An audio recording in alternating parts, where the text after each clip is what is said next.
Welcome back to NB Media and Content. Today I'll be featuring the Mazda CX-60. It is the brand's attempt to go premium, rivaling cars like the BMW X3, Lexus, Volvo XC60 and even the Mercedes-Benz GLC. Now pricing for the CX-60 starts from $60,000, so to find out if this SUV fits within your lifestyle, I'm going to go through its model grades, talk about the design, go through the interior features, try out its technology, I'll see how practical it is, and then I am going to drive it.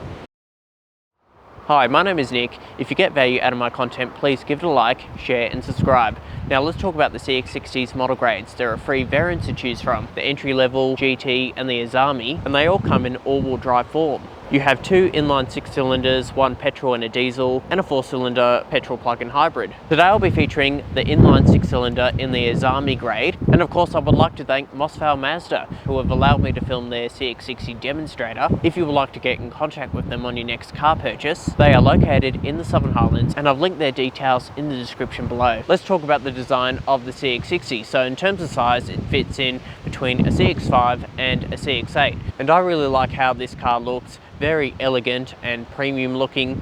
You have these adaptive LED lights at the front and LED lights engraved into this chrome strip, bold gloss black Mazda grille at the front. Moving on to the side view of the CX-60, so there's some chrome along the window edges, and you don't get plastic body cladding around the wheel arches like most current Mazda models are fitted with. So the overall profile looks very premium. And in terms of wheel sizes, they range from 18 to 22 inches. This is of course the Azami package. So it features 20-inch black metallic and machined alloy wheels. In addition to the Azami, you can also opt for the SP package, and that will black out all of the exterior trim and the wheels, and you also get the tan Nappa leather interior. And if we move towards the rear design of the CX-60, as you can see, it features sleek rear LED tail lights at the back. Overall, I think the design of this car is very elegant, and you have 7 colours to choose from. 4 are free of charge, and the other 3 will set you back just under $1,000. When you climb inside the CX-60, you have keyless entry, a remote key, and keyless push button start. Okay, let's talk about the interior inside the Mazda CX-60. So overall, I really like the design, very clean and uncluttered. You have these twin 12.5-inch displays. It feels very luxurious. However, does this match the quality of a BMW X3 or a Volvo XC60? So we'll start with the touch points. Nice, soft, squidgy materials. I like the cloth trim on the Takumi package, that along with the timber in the center. And the cabin also feels well built as well. And I do like this steering wheel, how it has this 2-tone pattern. Feels very similar to a Bentley Bentayga. So of course, with all those luxury features, this car feels more in line within its European competition. And like its rivals, there are different option packages you can choose from. It comes standard with black Nappa leather, or you can option for the tan leather, or you can go for the Takumi package, which this example is fitted with. Now some of the features included with this Azami package, you have a panoramic glass sunroof, heated and ventilated Nappa leather seats, along with a heated steering wheel. And to get comfortable behind the wheel, the steering offers both electric tilt and reach adjustment, and the seats offer plenty of adjustment as well. They also have lumbar support, and when you sign into your driver profile, the car will do all of the adjustments for you on what it thinks is the perfect driving position for your body type. Let's now talk about the infotainment. It all runs off this 12.5-inch display. It is a touchscreen only for Apple CarPlay, but the rest of the functions, you have some shortcut menus here, physical buttons for the dual zone climate control and some of its comfort features. But most of the time you'll be using the swivel wheel,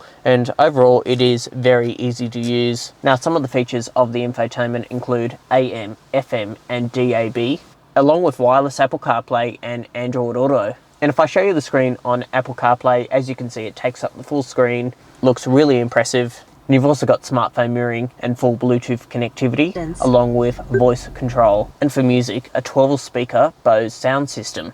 And you've also got inbuilt satellite navigation with 3D mapping, and overall the display is very clear. Let's now move on to safety and assistance. You have a 360-degree surround view camera, and you can move around the car looking at different angles. It also shows you the gutter view so you don't scrape your wheels, and it also has front and rear parking sensors. You've got a radar up front. That means this car has autonomous emergency braking with pedestrian and cyclist detection. You've also got an auto dimming reversing mirror, and it is frameless of course, as well as blind spot detection on the wing mirrors. You've also got radar guided cruise control on the steering wheel, along with a lane keeping assistant, and that means this car has the ability to steer itself within the lanes. Let's now move on to the digital instrument cluster. It's a 12.5-inch display. Again, very nice clear graphics. It is configurable when you play with the drive mode select. So in sport, the dials glow red. In normal, they're just traditional understated. And when you scroll it down to off-road, the dial font gets bolder. And you can also cycle through different menus on the right side, looking at safety assistance or your fuel consumption. And ahead of the driver, on the windscreen, you have a heads-up display showing your speed limit assist, your map directions and driver assistance. And lastly, moving on to practicality. So these door bins are very large. They could also fit a litre of water. And in the centre, you have decent storage with 2 USB-C charging ports, along with 2 small cup holders and a wireless phone charging pad right here with a 12-volt socket. And for the glove box, that's also pretty decent as well, goes down pretty deep. And lastly, you have a sunglasses holder up here. So pretty practical. Let's now check out the back seats.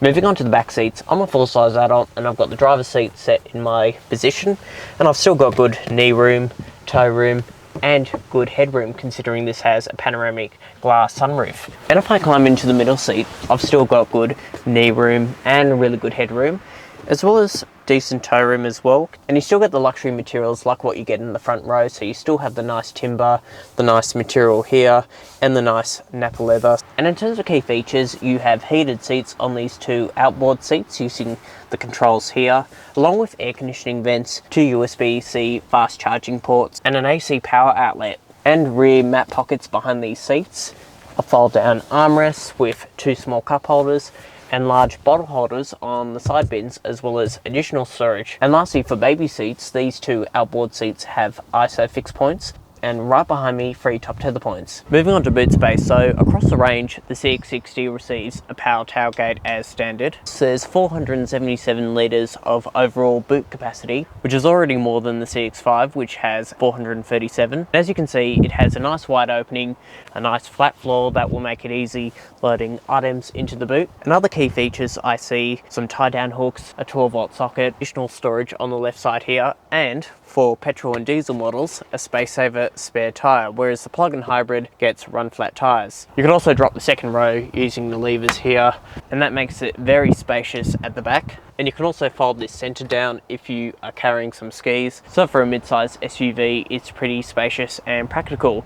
Let's now move on to the powertrain. Under the bonnet, the variant I'm featuring is the G40E. It's an inline 6-cylinder turbo mated to a 48-volt mild hybrid system used for boost and fuel economy, and it produces 209 kilowatts and 450 newton-meters of torque. It also has the rear-wheel drive architecture like a BMW, and it's mated to a new 8-speed automatic.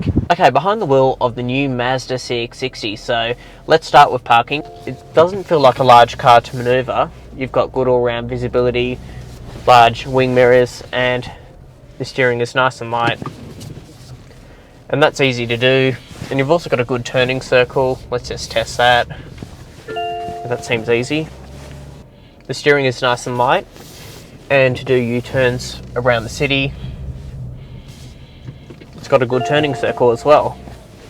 If you like me doing those parking introductions, let me know in the comments if you find that useful. Do you want me to continue doing them, or do you just want me to stop? Just let me know your feedback down below.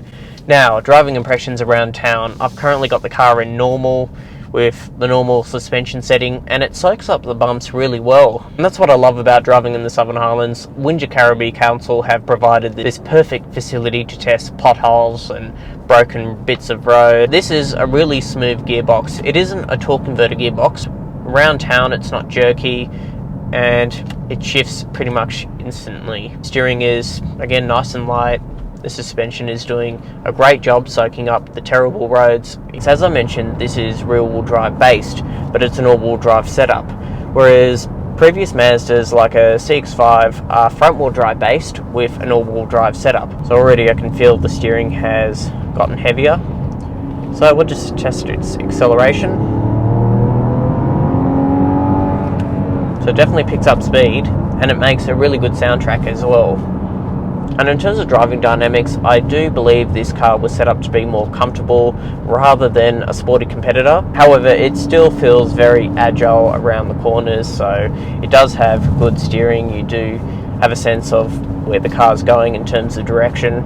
The seats are comfortable, plus you've got all the options like heated seats, ventilated seats. So in terms of comfort, this would definitely suit a long journey. That's my short driving impressions out of the way. Let's now wrap up the video with a verdict. So what's my final verdict of the Mazda CX-60? Well, it's practical, it's really nice to drive, it's ultra luxurious. Even in this top specification with all the options, it is priced very well with the equipment you get. And it is definitely something you should consider if you're looking at things like its premium rivals, Mercedes-Benz, BMW, because you're not really giving anything up, especially with the driving experience. So I hope you got value out of this video. Please give it a like, share and subscribe, and I will see you in the next film.